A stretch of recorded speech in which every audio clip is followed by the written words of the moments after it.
So I've been asked to introduce Matthias Sdun, who's an award-winning documentary filmmaker and expert in visual storytelling, and he specializes in AI-powered image and video creation, guiding clients on how to integrate these tools into their video strategies.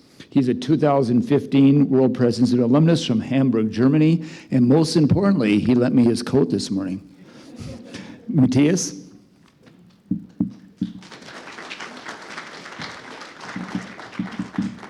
Thank you, David. I'll also try this with holding this in my hand. So welcome to the danger zone.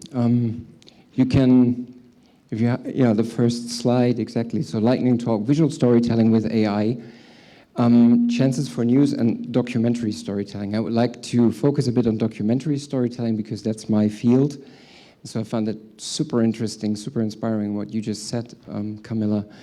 I'm not so much in this timeliness thing, but more into what do we take away from the news and then deepen our knowledge about things that are maybe not timely, but timeless. And I just met a fellow documentary filmmaker, Finn, who is somewhere here, I hope, outside. We had a chat during the coffee break. And I was just sharing with him what I'm about to tell you, and he said, like, wait a minute, documentaries and AI, how does that go together? So that's the danger zone we are now entering.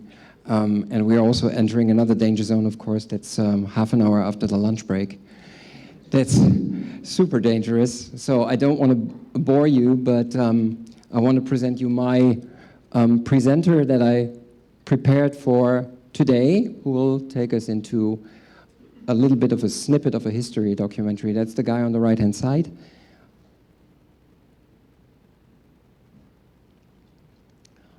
And he's basically saying, welcome to this science documentary. I think the sound was unfortunately muted. But this one okay, I can, but you see he's moving at least somewhat naturally, and he also speaks somewhat naturally, basically welcoming us to a science documentary. So I'm experimenting with that. I have been... This is fake. Of course it's fake. Yeah, you're absolutely right. This person is not living anymore, right? The thing is, if we have somebody like Albert Einstein, where I think we would all agree on the fact that he died, I think, in the 50s. Yeah? I think that's easier for us to distinguish that this can't be real, right? If we put a living person telling a living person something that is highly questionable, that's also fake.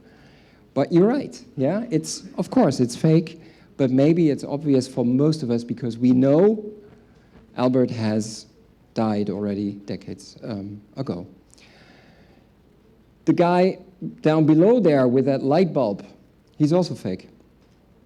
Yeah, that's somebody who resembles at least Thomas Edison, a famous inventor who spent hours of trying out to make this thing in front of him work that is now basically a foundation for the electrified world that we're living in today. But he spent thousands of tries to bring this thing to life, to make this thing work, and thousands of them just exploded. Thousands of them were flickering all the time. It was just useless. You couldn't use it. So to put a scene like that into a documentary, we have been doing that for documentaries. Of course, if you watch Discovery Channel or BBC or whatsoever, and if you're lucky enough and you're a filmmaker, you make a documentary that has a budget, at least 6, maybe 7-figure budget, then you might hire actors, set up a scene, buy props, whatsoever, or rent props, and then you build a scene where we have Thomas Edison in his laboratory trying out with the light bulbs, right? But oftentimes for me, that is just not possible. I don't have that budget, right? So I like experimenting and basically seeing, okay, what can we do with that? And how could we use that? And for me, there is a chance in documentary filmmaking, if I want to take you onto time travel, if I want to take you into a scenario that is not news-related, that's not fake, but it helps you to understand a certain situation that happened in the past, or it helps us to envision a situation that might happen in the future. And of course, we have to use this in a responsible way, for sure. I am Artificial Albert, and I will guide you through this fascinating science documentary. Yeah. So that's one thing. Talking heads, basically, somebody telling us something, moving images, more or less realistic. And of course, you may think, okay, there's still this uncanny valley, right? Where you say, he looks somewhat realistic, but not 100%. But maybe in this way, it's also good, yeah? That we have the idea that it's an artificial Albert and of course not the real one. I am Artificial Albert. Oh, sorry. Okay. So when we play with artificial persons in a documentary or also in a fictional environment or advertising, for example, and you want to tell the story of a certain person, AI is creating an image of somebody that looks somewhat like the picture you just put in. It's never the same person. It always looks a bit different, yeah? So you see this, it was one of the biggest challenges so far, this character consistency. Who of you has been trying out like image generators like Midjourney or? Ah, okay, quite a few, okay. And who has used ChatGPT? The majority, I guess. Huh? Yeah, okay. And what I would like to stress out is that it's the speed that we actually see right now, how this is evolving and developing in a very, very fast way, that we don't need these almost programming skills anymore that we used, for example, in Midjourney to achieve this character consistency. It gets way easier. So, in the beginning this is, I think, half a year ago, a long, long time in terms of development in AI video. Thomas Edison and my first tries was this guy, and I basically uploaded this historic image of Thomas Edison. That's the real one. And I put it into Midjourney and said, look, I want this guy to look as the one in the original photo in his laboratory. But honestly, nice try, yeah? Nothing more than that. And this has gotten way easier with the latest updates, especially in Google Gemini Flash and also ChatGPT's new image creator. This is getting way more easy. We have a look at that in a moment. It's not rocket science anymore, it's conversational. So if you have an image and you don't like something in the image, you basically tell ChatGPT to change it. That was not possible with Midjourney before that. So I was looking, sorry, there's more realistic, yeah. So when I received, I think it was Sveti who reached out to me, or Zach, saying, we need your presentations for today. I was, of course, involved in other things and already told that I'm the only German who's always late. I'm also late with presentations, and I thought, oh my God, what do I do? And then I was browsing through my experimental material that I had done, because I'm working on a documentary project right now where we are basically diving into the stories of visionary people who had a vision once that was completely crazy, where everybody would say, never ever gonna happen. But in the end, after thousands of tries, it happened. They made it possible, and those inventions were the foundation of our life today. Yeah?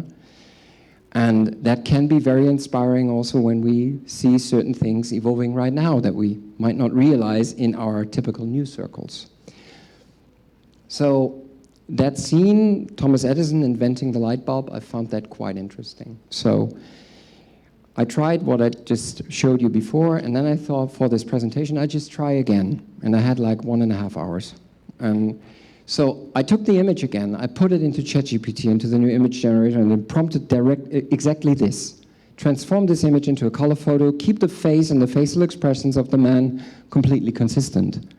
Make it look like a digital photo, highly realistic. Photo is shot with a Canon 1D Mark IV. I'll provide you some more camera models that look quite nice. I took an expensive one, yeah, that I always wanted to have, yeah, and a certain lens, so make it look good.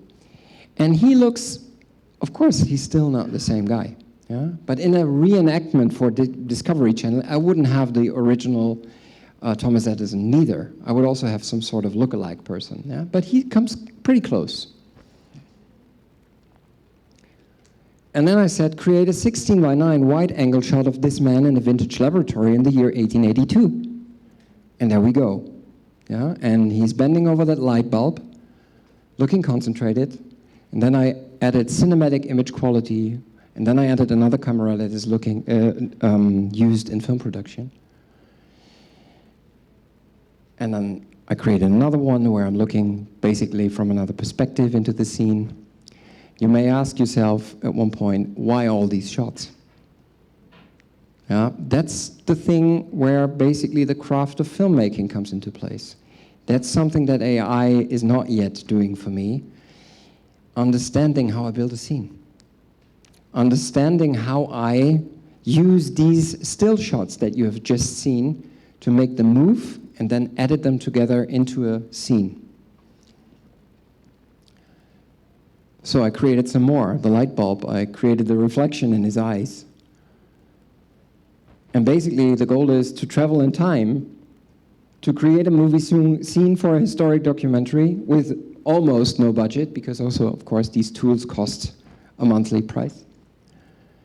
But I could even create that for social media. I could even think about doing so-called reenactments that have been something exclusively for high-budget documentaries. I could include that into an Instagram reel, where I want to make a point and basically take people back to a certain situation. So this one, you can screenshot. That one is it's basically a very long prompt that you can use in Google Gemini Flash. So all these images that you saw before, I uploaded to Google Gemini Flash basically as an inspiration and said, create a storyboard. 10 more images of that situation. Yeah, I don't read all of this to you. It's just the most important thing is maybe the second half. And sure, there is a variety of shot types in the images. Keep the character and outfit extremely consistent. Create a series of separate images, each depicting a distinct moment in the story.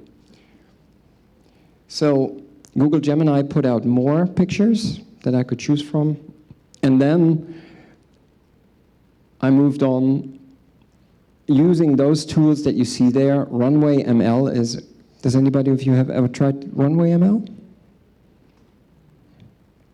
It's basically a toolbox where you have a lot of things that you can do with visuals, where you put an image into it and you say, move that person. Let that person perform a certain action. And there's a lot of trial and error involved, I have to say, but it's getting more and more accurate. And then there are other tools like Sora from OpenAI or Kling AI, which is a Chinese AI based in Singapore, where you throw in these images and the images then start to move depending on what you have prompted. And in the end, I create a little scene for us today.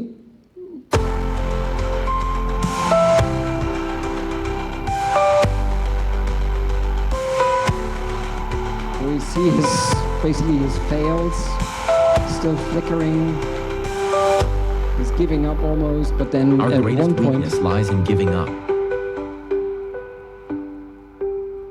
The most certain way to succeed is always to try just one more time.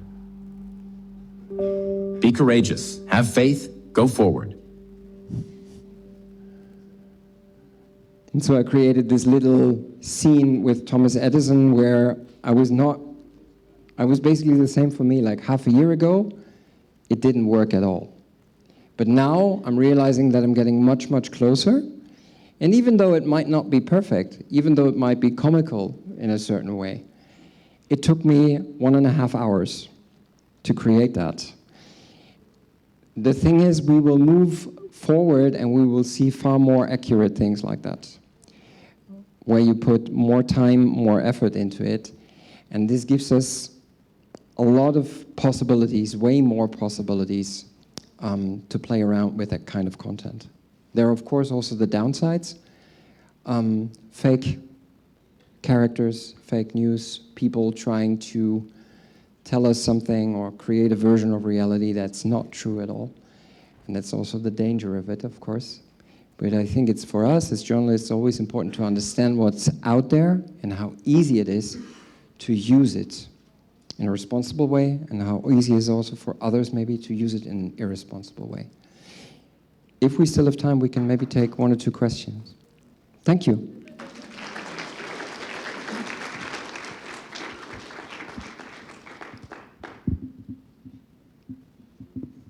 Any question? Do we still have the time? Yeah? Okay. 2? Okay. Paulina. Hi, Paulina Krim from the Finnish broadcasting company YLE. So the tools are amazing, but what would be the minimum amount of money I should use a month so I could access, for example, the one that you used the Edison video for? We are talking about something between, let's say, 50 and 70 euros in total, or maybe 100. Yeah?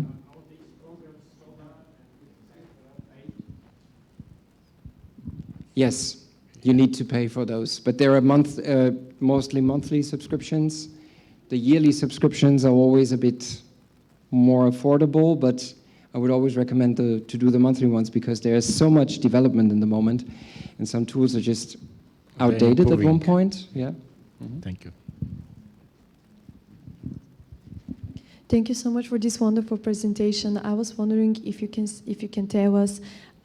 You've said in the future years maybe we would see the rise of even more fake images or more realistic images of dead or still living people, but how can we assure we ethically present any sort of information, whether it is a journalistic material or a history documentary? Yeah.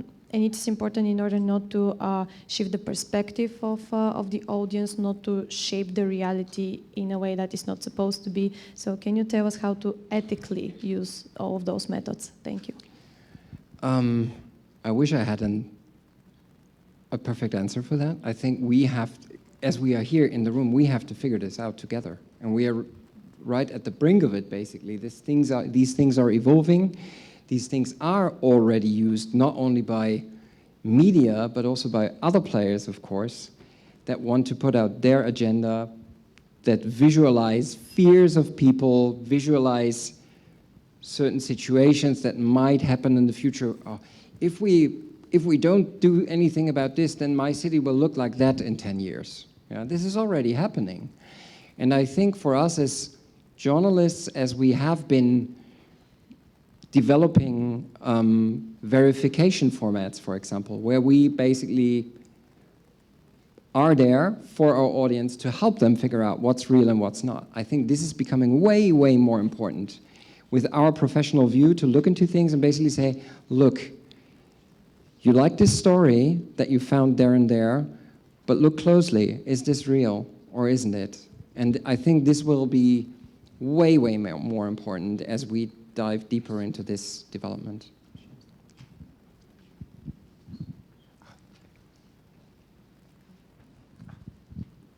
This seems like an important topic, so keep the questions really short. We'll get through like a couple more. Okay. As an artist, I have my reservations when it comes to using AI for creative purposes, and I wanted to ask, how did you decide to try to use AI for documentaries? Sorry, I didn't get that. Have I decided to use it? How did you decide to use AI for documentaries? Basically 2 scenarios. Historic moments, the ones that we just saw, and yeah, futuristic scenarios. I'm working on a documentary right now where we deal with a topic that is a bit, let's say, that is not so present in the moment in the news. It's climate change. I don't know if we still remember what that was. I'm a bit cynical about that because I have been climate reporting quite a while, and there are certain phases where we as journalists say, oh, now this is timely. And then there are other phases where it's not timely because somebody is throwing out some wild ideas and visions of Greenland and whatsoever. And then climate change is a bit in the background, yeah? But it continues to happen. And so let's say, my approach in that is basically to say, look, there's a lot going on that is not happening in the news. But if we put one and one together, we see developments, for example, in renewable energies in the moment, that we hardly cover in the news. But if we look at the development the last couple of years, and if we extrapolate that into the near future, 5 to 10 years, then wind energy, floating wind farms might be a major source of renewable clean energy, floating wind farms out in the ocean. I can't show that because there are just a few of them in place. Of course, I can show them. But if I say, okay, if this becomes the standard, it could look like this. And therefore, I find it okay as long as I indicate it, and that's of course clear, I always have to indicate that this is created by AI. As we, as documentary filmmakers, always have to indicate this is a reenactment. This is a scene where we used actors, right? Hi. Thank you so much for your presentation. I have a question for you, which concerns journalism as a practice which is based in reality and in human experience, right? Documentary journalism as well. How do we reconcile generated journalism with the idea that journalism is supposed to be rooted in the real world and what we see, what we experience? And do you think that there's going to be AI journalism, say 10 years from now? And what's the point, I guess, is my question. Yeah. Very difficult, a good question, very difficult to answer. I think, for me, it helps me to add some visual scenes that make it easier for the audience to understand the moment like the one that Thomas Edison had in his laboratory.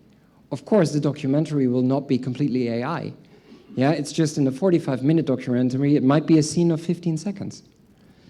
And therefore, for me, it makes sense to use it. Will there be completely AI-generated journalism pieces? I think so. Yeah, maybe. And I agree with you. We should be rooted in reality. But also, as I said, we oftentimes also have like memories of people where we use the form of graphic novel, where we use then, of course, artists' work, drawings, paintings. That's also not the reality. It's basically somebody trying to create images of the reality that had happened before. But we have to indicate it. I think that's the most important thing. So if you think about ethical journalism or documentary making, do you think that this is fundamentally ethical to use these AI tools that were built on theft? So you said it's only $70, but part of that is because all of that content was stolen. There's already AI-generated podcasts, videos, and newspapers, so it already exists. And our integration of this into journalism and documentary making, it feels to me like this is fundamentally, it's like, you wouldn't use that cartoon or that other person's work without crediting and licensing that. And yet we're making use of tools that is not only based on theft, but also going to put people out of jobs. Right. Absolutely. Yeah. But how do you make that ethical decision? I for myself, I can of course say, okay, I will use only Adobe Firefly, for example, because they guarantee me that they didn't steal any images from artists. And maybe at one point that it comes out that they did. Yeah.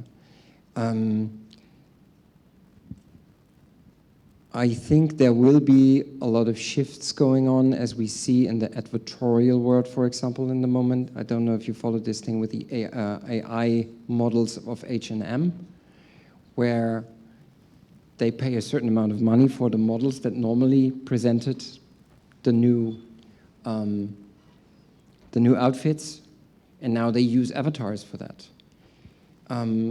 That is definitely a fundamental change going on, definitely. And the thing is, yeah, I think we have to discuss it together.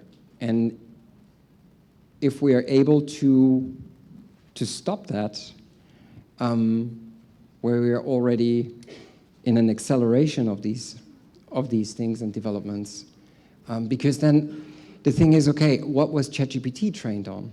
What texts did ChatGPT use? Here we're talking about images, of course, and the work of artists. But what about literature? What about texts that somebody else wrote? Yeah, same thing. So do we stop using ChatGPT tomorrow? Because it's trained with content where surely some things were stolen. And if we all agree on that, then let's do it. Then we should stop it. Yeah? But then we have to start there. Yeah? Mm-hmm. Combined question, maybe? Okay. My question is related to the previous one. You've shown us an interesting application of AI, and still I wonder, whom does belong that scene? Yeah. Because, yeah, I'm asking, seriously, I don't think that you are the author. I don't think that I'm not. none of this is yours. No. So if you create a whole movie, which belongs to you, but you put a scene which does not, I want to ask you, how does this with the regulation goes right now? I don't know how it will be in the future. I'm interested about right now. Whom does this belong to, and how can it be regulated? Yeah, it's a very, very important point. I think that's developing also. Normally seen, the copyright, I don't own that. That's what created there is a creation of AI, and it's not yet under the classic copyright law. I'm not the one owning that content. Yeah. The AI is creating images not by copying and basically like photoshopping a real photo that it has just seen. It's basically like watching all these pictures that are there that relate to my prompt, and then it's creating something from scratch out of a diffusion cloud. All these diffusion models work like that. And then out of that, it creates something new. That's also why the people always look a bit different, because it always creates something new that belongs to, so far, the jurisdiction. I have to check my lawyer, and David. I'm not a lawyer. Next life I will be, because I got asked so many law questions. In the end, it will be a development where we already see also some claims, also some developments where things like some AI movies, the way it's edited then in the end, where there might be a court deciding that there's some sort of copyright involved at one point. But that is developing. Yeah. I'll dive deeper into that tomorrow. Who's interested to join the workshop, very much welcome to see you tomorrow in the workshop session. Okay, thank you. Thank you very much.